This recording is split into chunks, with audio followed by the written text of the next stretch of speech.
Aimes-tu tomber? Moi, j'aime tomber. Pourquoi? Comment? On en parle après ça.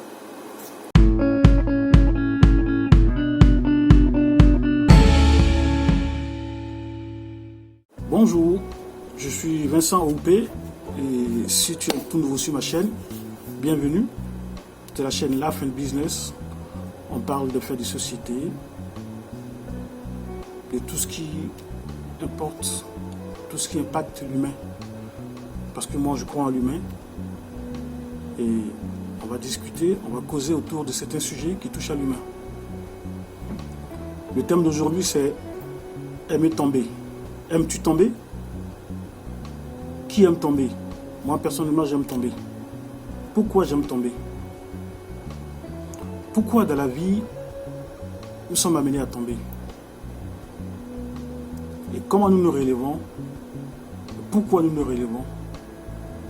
Et qu'est-ce qui se passe après nous être relevés? Il y a un proverbe qui dit que notre force, ce n'est pas de tomber, mais c'est de se relever quand on tombe. Oui, c'est vrai, quand on tombe, il faut se relever, mais au risque de vous décevoir, je pense que ce n'est pas ça la solution. Se relever quand on tombe, ce n'est pas la solution. Pourquoi? On tombe généralement dans la vie parce que, en dehors du fait qu'on heurte une pierre, qu'on tombe littéralement, tomber veut dire souvent être confronté à des difficultés, avoir des soucis, plonger moralement, plonger financièrement, plonger dans tous les sens, être à terre. Et quand on est à terre et qu'on se relève, ça veut dire qu'on essaie de remonter la pente. Mais le plus important, avant de se relever, il faut juste savoir pourquoi est-ce qu'on est tombé. Parce que tant qu'on restera par terre, tant qu'on voudra se relever, sans savoir pourquoi est-ce qu'on est tombé et qu'est-ce qui nous a fait tomber, je pense qu'on a beau se relever 1000 fois, mais on retombera 1000 fois. Vous savez, il y a un célèbre tennisman, Boris Becker, on l'appelait Boum Boum, champion du monde en son temps, qui disait que je puise ma force dans les défaites parce que les victoires ne m'apportent presque rien. Oui, c'est dans les défaites qu'on puise ses forces. Parce qu'à partir d'une défaite, tu analyses.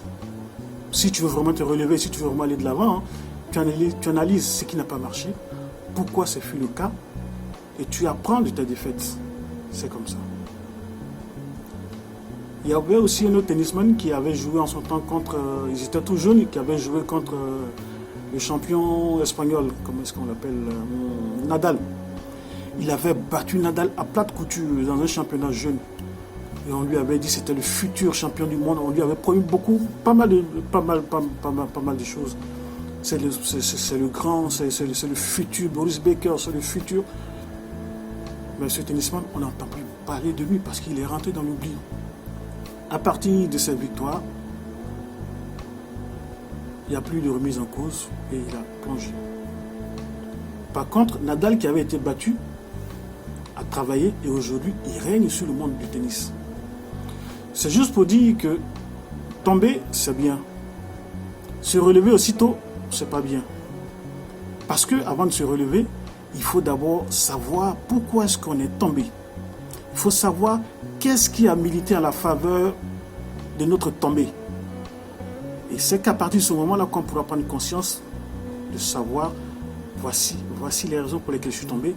Et après se relever et agir pour ne plus qu'on retombe dans les mêmes pièges, qu'on retombe dans les mêmes travers qui nous ont fait chuter. C'est pour cela que je dis que j'aime tomber, parce que tomber, ça te ramène à l'état humain. Tomber, ça te ramène à l'état humain. Tomber, c'est chuter dans ses projets, c'est se tromper aussi. Et il n'y a que ceux qui n'agissent pas qui ne se trompent pas. Et tant qu'on agit, on se trompe. Donc, mes chers amis, il faut aimer tomber, il faut adorer tomber. Mais une fois qu'on tombe, à partir de là, doit commencer le processus de réflexion, le processus d'introspection. Chez nous, en sécurité incendie, on dit quand il y a un feu, il faut aller par terre parce que l'oxygène se trouve à même le sol. Donc quand tu tombes, tu es par terre et à même le sol, tu as l'oxygène, tu pourras respirer et après reprendre du poids de la bête et aller de l'avant. Voilà pourquoi je dis que moi, j'aime tomber. Voilà pourquoi je vous conseille d'aimer tomber. Mais le processus doit être un processus de remise en cause. Parce que si tu aimes tomber parce que tu as envie de tomber, ça n'a pas de sens. Mais si tu aimes tomber pour apprendre, si tu aimes tomber pour te remettre en cause, c'est déjà une bonne chose. Voilà. Je suis sûr qu'il y aura des avis différents et divergents. On en parle à partir de vos commentaires, on verra, on discutera. On va voir comment réorienter la chose. Mais c'est surtout sur ce sujet que je voulais vous entretenir. Personnellement, il ne faut pas avoir peur de tomber. Personnellement, il faut aimer tomber. Parce que quand on tombe et qu'on se relève, c'est pour aller encore plus haut. Parce qu'à partir du bas, on va décortiquer ce qui n'a pas marché. On va voir les causes de notre chute et les comprendre. Et quand on se relève, c'est parti pour le firmament. Voilà. Allez mes champions, c'est juste ce que je voulais partager avec vous aujourd'hui.